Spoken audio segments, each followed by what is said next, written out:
5 লক্ষেরও বেশি রাবিদের ভিতরে কোন রাবির ব্যাপারে জানা নেই, কোন রাবির ব্যাপারে সমালোচনা নেই, নব্য সালাফিদের দেখাতে হবে। শুধু ইমাম আবু হানিফার নাম আসছে কেন বারবার?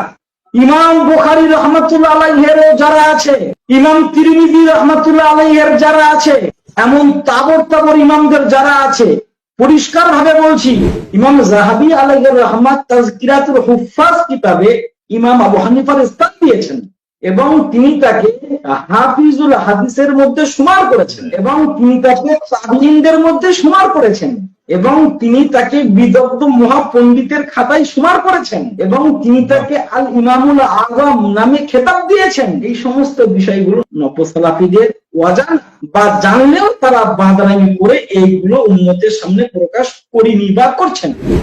আমি কয়েকদিন আগে দেখছিলাম এক নব্য সালাফি অভিযোগ করেছে যে ইমাম আবু হানিফা রহমাতুল্লাহ আলাইহিকে নিয়ে নাচানাচি করার কি আছে, তাকে নিয়ে এত গৌরব করার কি আছে, এত লাফালাফি করার কি আছে? ইমাম নাসাই অমুক তমুক ইমাম আবু হানিফাকে জয়ীফ বলেছেন। এই দেখো তারা কিতাবে তারা বরাত দিচ্ছে ইমাম যাহাবী আলাইহির রহমাত একটা কিতাব থেকে, কিন্তু তারা ভুলে গেছেন ইমাম যাহাবী আলাইহির রহমাত সিয়ারু আলামিন নুবালা কিতাবে ইমাম আবু